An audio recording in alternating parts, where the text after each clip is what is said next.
Hey there. Good morning. It's Saturday. Um, it's beautiful. It's beautiful to watch what humanity's doing, particularly those who have formed sort of a network of their own. You know, I love this guy Dave Snedeker. Who said I'm pissed off. He says, "Forgive me for swearing." Okay, don't get me started on language and letters, rule-based functions. Remember? Okay, that's one of the reasons. Like, for example, I had to start up a new Facebook account because the other one, the original one, actually, I've had several. But the first big one that I had up with connecting my heart to as many girls' hearts that I could all over the planet, right? To push flowers and hearts and everything that's in nature, which is restoration, remembering who we are, that is in alignment with the girl and the planet, which is Mother Nature, right? So that we're giving love and service to others and harmony and balance with her, and that allows everything that is in nature, which is us, is in alignment, okay, in love and service to others, so that we all thrive, not just us, but everything in nature, right? So I watched a great video this morning, and I popped it up for myself, which is on the YouTube channel called Capital C Children, Children, capital S, capital S, capital P, Children, SSP. And the title was Oren Lyons at Lumni, Lummni, where he was with the indigenous tribes of the Northwest. So that's big salmon country, right? Anybody who's been up by the Columbia River, right along the Washington and Oregon border, and what's known as the Straits of Juan de Fuca, there's some big ass salmon that comes through there, okay? And I admit, I love salmon, okay? I watched a guy, I used to hang out in a place called the Lobster Creek Campground, U.S. Forest Service. This would be on the Siskiyou National Forest. And right around, what is it, March 15th, I remembered that day. I watched a guy pull one, two, three big salmon in less than, about 2 hours, because it took him about 45 minutes to get one of these in. And one was 46 pounds, the other one was 42, and the other one was somewhere around close to 50. Okay, that's a big fish. Okay.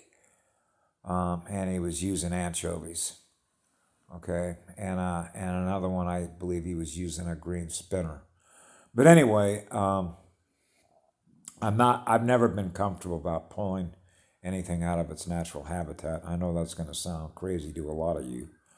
Okay, but I look at it this way: I don't want a hook put into me, and I become food for something else.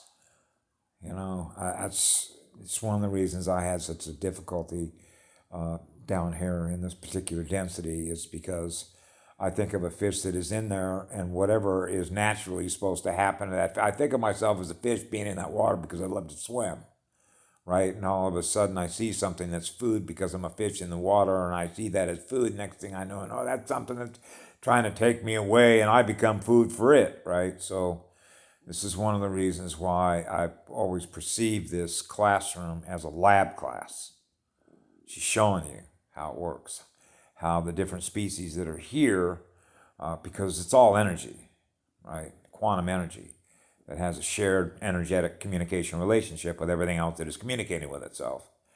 So there is a harmony and a balance between the energy, between the givers, the producers, which is known as now I got to go back to my memory, trophic fields, okay? Morphogenetic. Now we're in the trophic fields, biological trophic fields. Oren Lyons is a bioneer, so he knows exactly how nature works. Okay, I'm an ecologist. You can use different words, but when I realized as a child that they were fucking with my mother, okay, you don't fuck with my mother, okay? So naturally, since we live in peace, I realized that what I needed to do is to go through their schools in order to show their documents Say, I got one of these, which is what you got, and that allows you at a seat at their table rather than a seat with our councils, okay, right, with clan mothers and chiefs of a tribe, okay? So these become, if you will, the treaty negotiations because we're different nations. Corpus Juris Secundum is a second law nation. An Indian tribe is a first law nation, okay? And that's because we're the children of Mother Earth, okay? So we defend and protect this classroom, okay? That's why they killed all of us off. That's why they put us in POW camps. That's why they said you can't do any more of your spiritual rituals with Mother Earth, okay? That's the ghost dance. Go look at the history of the ghost dance. So I apply this sort of to, if you will, I'll back up to Wilbur Bear, is when you have creativity and imagination, I began to realize that the system that your state of consciousness is plugged into is all about rule-based functions. You're not allowed to be free to create and imagine and recreate and recreate and recreate and decide for you how you want to communicate and what you want to be. Remember, I talked about how in the classroom, what do you want to be when you grow up? Well, heck, I'll be a bear one day and an eagle the next. The spirit of an eagle, the spirit of a bear. See, so my bloodline is bear spirit. So I remember one day when I went down to the Siskiyou, actually it's along the Smith River.